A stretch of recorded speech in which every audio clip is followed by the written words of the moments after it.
Okay, I think you can hear me.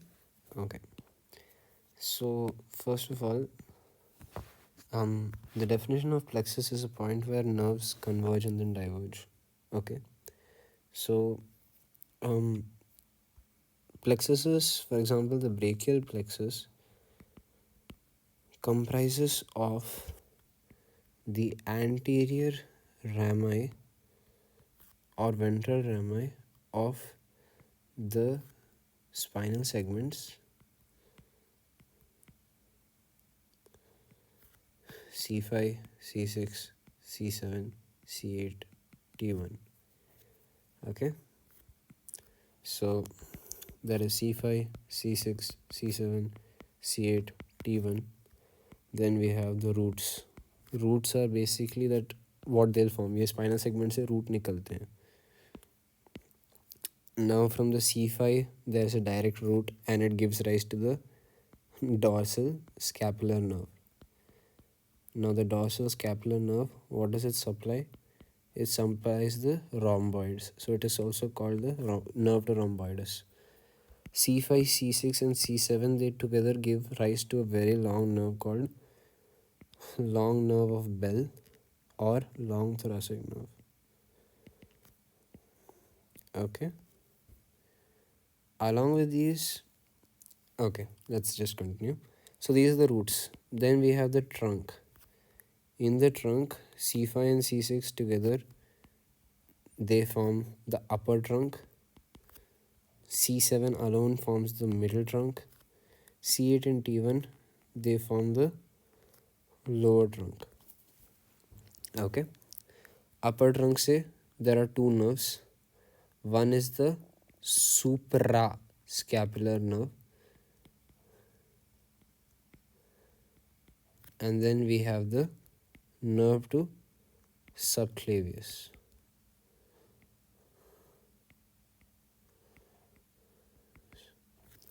Right? Okay. And after that, yes. Now these make two divisions. Anterior division, posterior division, anterior, posterior, anterior, posterior. Now the anterior divisions of upper trunk and middle trunk, together they form the lateral cord.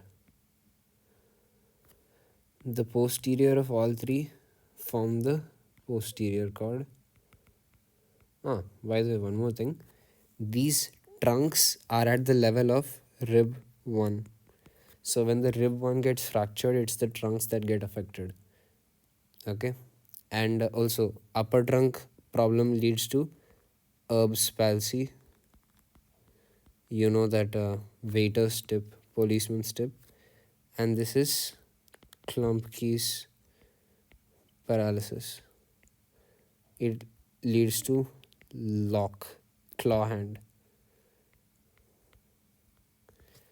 That is also related to Horner syndrome, but that's not related. Okay, the posterior cord, and then the anterior cord of the lower trunk alone, it forms the medial cord.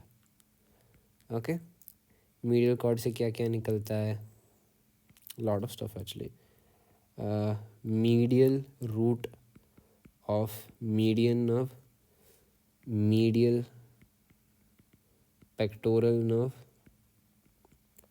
and then medial cutaneous nerve of forearm, medial cutaneous nerve of arm, then ulnar nerve, right?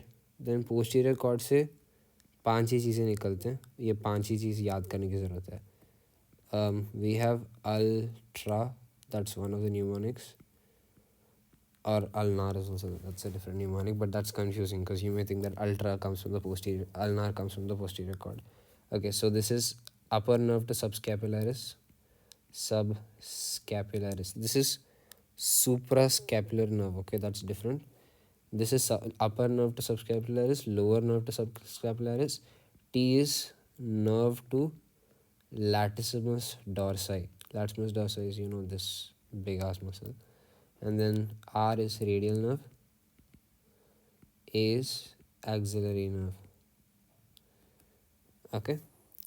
Lateral cord से lateral root of median nerve, lateral pectoral nerve, musculocutaneous nerve, and then after that और क्या है, lateral root of median nerve, then lateral pectoral nerve, musculocutaneous nerve, and then anything else.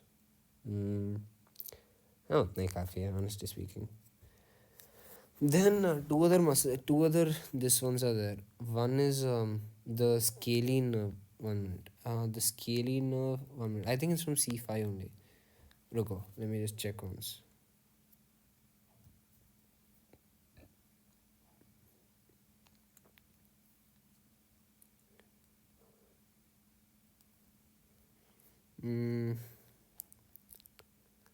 Aditya, he texted me a few days ago with the same doubt actually.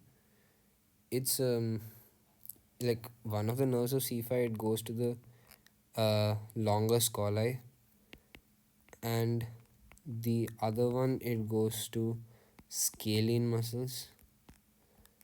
So I'm just gonna check it once because I don't want to tell you something that is wrong. That's all. That's the brachial plexus for you. And also some other extra stuff I can say, like radial nerve.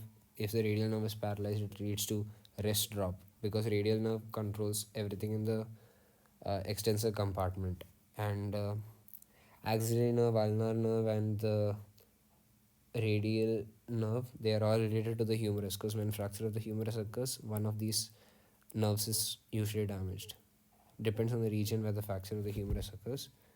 Then anything else? Yeah, when long thoracic nerve is damaged, then it leads to this innervates serratus anterior, no, so it leads to winging of scapula. Yeah, that's it, I guess.